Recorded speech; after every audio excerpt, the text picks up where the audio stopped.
እኛ ፈጥነን ነው ወይስ እግዚአብሔር ዘግይቶ?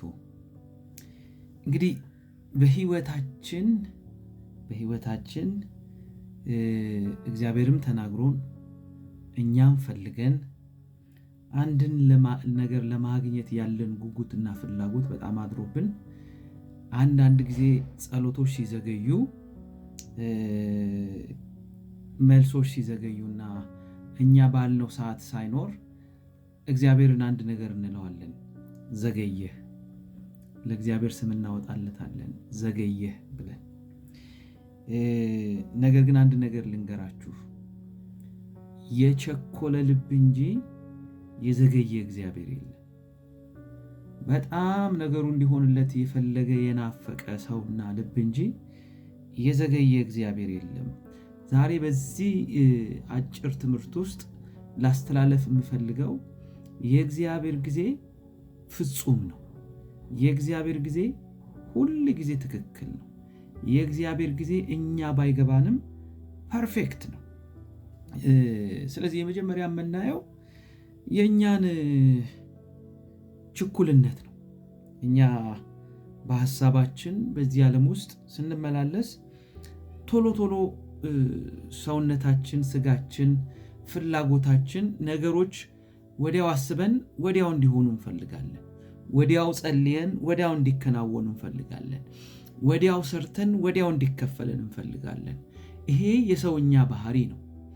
በእግዚአብሔር ዓለም ውስጥ ግን ነገሮች የሚሆኑት በእኛ ፍላጎት፣ በእኛ ሩጫ፣ በእኛ ጊዜ እና በእኛ መንገድ ሳይሆን በእግዚአብሔር ፍላጎት፣ በእግዚአብሔር መንገድና በእግዚአብሔር ጊዜ ነው። ለዚህም መክብብ ምዕራፍ 3 ቁጥር 1 እንደዚህ ይላል፣ ለሁሉ ዘመን አለው፣ ከሰማይ በታች ለሆነ ነገር ሁሉ ጊዜ አለው ይላል። እኛ የትኛውንም ያክል ብንቸኩል እግዚአብሔር በእኛ ችኮላ ውስጥ ሳይሆን በራሱ ሲዝንና ጊዜ ውስጥ ነው የሚሰራው። ለዛ ነው ፍራስትሬሽንም ቢትሪያልም ይሄ መመረርም በልባችን ውስጥ የሚመጣው። ትልቁ ቁም ነገር እግዚአብሔርን በራሱ ጊዜ የመጠበቅ አቅም ማግኘት ነው። በእኛ ጊዜማ ሁሉ ነገር በአንድ ጊዜ ቢሆንልን ደስ ይለናል። ኢየሱስ ራሱ እንደዚህ አላቸው፣ የእግዚአብሔርና የሰውን ጊዜ አታውቁምና ትስታላችሁ አላቸው። ስለዚህ እግዚአብሔር የሚያስፈልገንን ነገር ብቻ ሳይሆን ነገሩን የሚያደርግበትን መንገድና የሚያደርግበትን ጊዜ በራሱ ነው የሚወስነው። ስለዚህ አንድ ነገር ይላል መጽሐፍ ቅዱስ ኢሳይያስ 55 ከ8-9 ሐሳቤ እንደ ሐሳባችሁ መንገዳችሁም እንደ መንገዴ አይደለም ይላል እግዚአብሔር። ሰማይ ከምድር ከፍ እንደሚል እንዲሁ መንገዴ ከመንገዳችሁ ሐሳቤም ከሐሳባችሁ ከፍ ያለ ነው ይላል።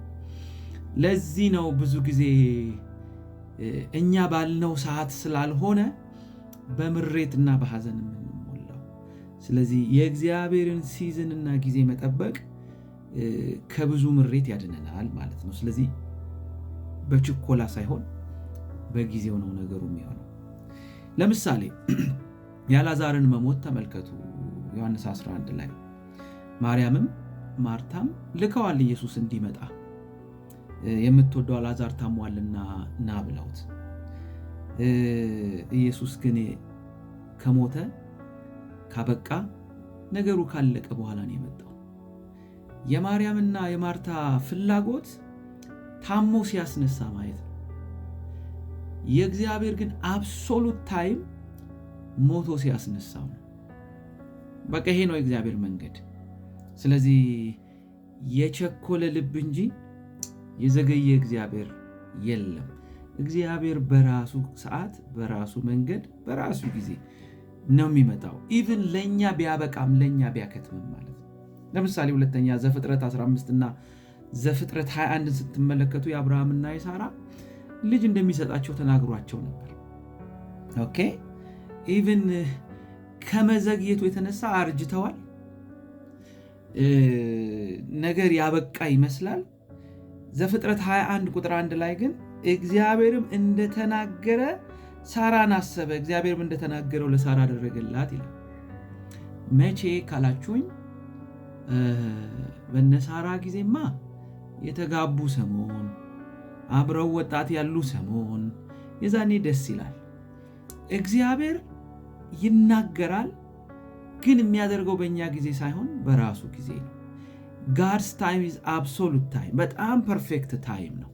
ስለዚህ አሁን የምምላችሁ እንደዚህ ነው፣ የቸኮለ ልብ እንጂ የዘገየ እግዚአብሔር የለም። የእግዚአብሔር ጊዜ ፐርፌክት ነው።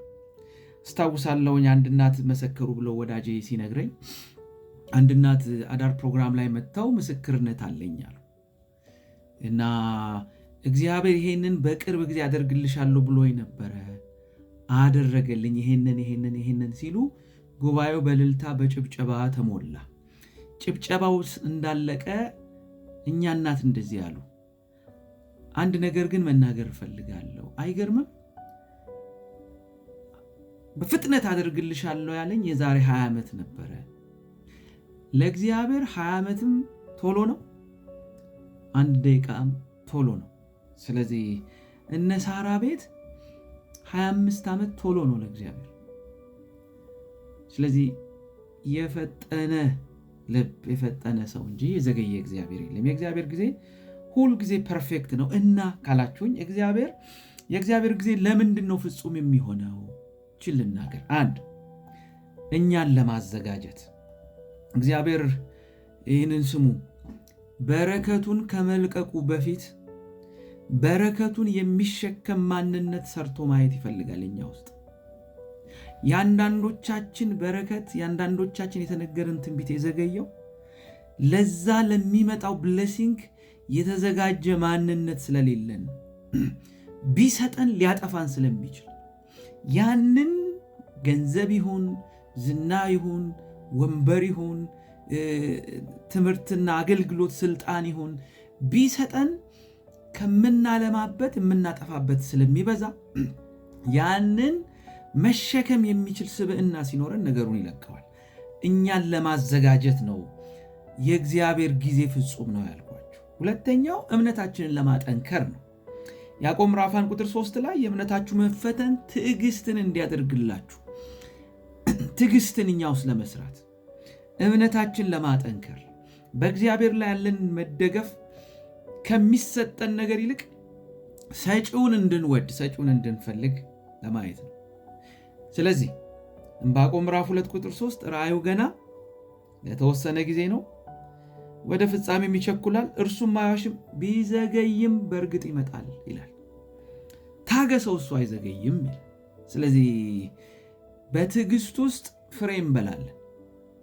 በለሱን የታገሰ ፍሬውን ይበላል። በለስ እኮ ዘርታችሁት እንደ ጎመን አይደለም። 7 8 ዓመት 10 ዓመት ሊቆይ ይችላል።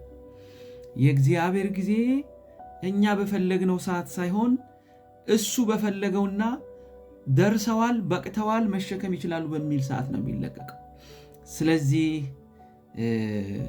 የቸኮለ ልብ እንጂ የዘገየ እግዚአብሔር የለምና ተሰርተን ስናልቅ እንደተናገረው እንደዚያው ስለሚያደርግልን በእግዚአብሔር ታምነን እሱን እንጠብቀው። ነገር ውብ ይሆናል፣ ተከናውኗል።